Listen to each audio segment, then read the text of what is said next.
Welcome to fire talks అండి. ఈరోజు మనం ఫసాడ్ ఫైర్స్ గురించి మాట్లాడుకుందాం.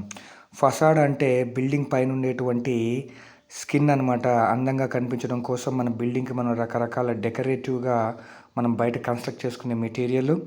ఇందులో భాగంగా క్లాడింగ్ మెటీరియల్ ఉంటుంది. ఫర్ ఎగ్జాంపుల్ ఇందులో చూస్తున్నటువంటి ఆ బ్రౌన్ కలర్ మెటీరియల్ ఉన్నదన్నమాట.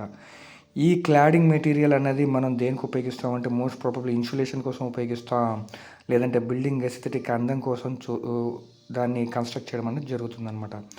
ఇది బేసికల్గా వుడ్తోనో లేకపోతే స్టీల్తోనో లేదంటే అన్యాచురల్ మెటీరియల్ లైక్ ప్లాస్టిక్తోనో తయారు చేయబడుతుందన్నమాట.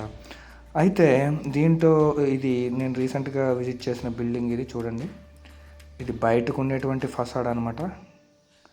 పై వరకు ఉంది, 23 ఫ్లోర్స్ వరకు. రీసెంట్గా మనం ఇది చాలా కన్స్ట్రక్షన్స్ మెటీరియల్ చూస్తున్నాం. అయితే బిల్డింగ్కి దీనికి మధ్యలో ఒక 5 నుంచి 6 ఇంచెస్ గ్యాప్ కూడా ఉంటుంది. బిల్డింగ్ చాలా అందంగా కనిపించడం కోసం మనం ఇలా చేసుకుంటాం అనమాట. అయితే దీంతో ప్రాబ్లం ఏంటంటే ఈ రకంగా ఫైర్స్ అనమాట. బిల్డింగ్కి దగ్గరలో ఏది అంటుకున్నా అది కార్ అవ్వచ్చు, డస్ట్బిన్ అంటుకోవచ్చు. ఇలాగా ఫైర్ అంటుకుంటే చాలా స్పీడ్గా పైకి వెళ్ళిపోతుంది. ఎందుకంటే అక్కడ జరిగేది చిమ్నీ ఎఫెక్ట్ అంటాం మనం.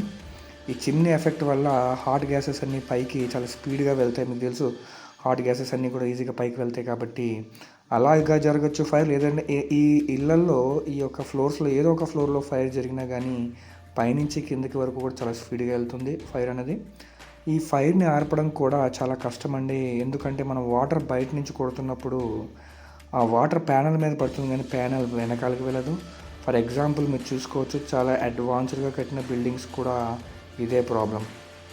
సో ఇలాంటివన్నీ కూడా మనం చాలా జాగ్రత్తగా చూసుకోవాలి. బిల్డింగ్ కన్స్ట్రక్షన్లో మనం మెటీరియల్ కొంటున్నప్పుడు ఇది ఫ్లేమబుల్లా, నాన్ ఫ్లేమబుల్లా, ఫైర్ రెసిస్టెంటా, అయితే ఎంతసేపు ఉంటుందో ఫైర్ రెసిస్టెంటు, లేదా మనకి కావాలని ఫైర్ రిటార్డెంట్ మెటీరియల్ కొని బిల్డింగ్ ఎస్థెటిక్కి ఉపయోగిస్తామా లేదా అని చూసుకోవాలి. లేదంటే ఇలాంటి చాలా అల్ట్రా ఫైర్స్ అయిపోతాయి అన్నమాట. సో వీటిని డీల్ చేయడం అనేది చాలా కష్టం. సో వీటి మీద కూడా ఇంజనీర్స్ ఎవరైతే ఉన్నారో ఈ డిజైన్ వేసినప్పుడు వీటిని చాలా జాగ్రత్తగా పరీక్షించి వాటికి ఎటువంటి మెటీరియల్ ఇస్తే బాగుంటుంది అని మనం తెలుసుకుంటే చాలా ఉత్తమం అన్నమాట. అలాగే వీటికి కొన్ని దేశాలు కోడ్స్ కూడా తీసుకొచ్చినాయి, ఎలాంటి ఫసాడ్ మెటీరియల్ అనేది ఇవ్వాలి ఉంటుంది అని చెప్పేసి.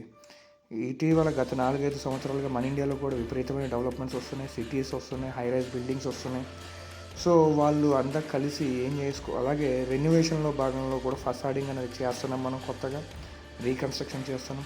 సో అందరూ కూర్చొని అసలు మనం ఎలాంటి బిల్డింగ్ మెటీరియల్ ఉపయోగిస్తున్నాం, అది ఎలక్ట్రికల్ అవ్వచ్చు, లేకపోతే ఫసాడ్ మెటీరియల్ అవ్వచ్చు, లేకపోతే లోపల ఉన్న ఫ్యూయల్ లోడ్, అంటే మనం ఫ్యూయల్ లోడ్ అంటాం సాధారణంగా ఫైర్ ఇంజనీర్స్ కానీ.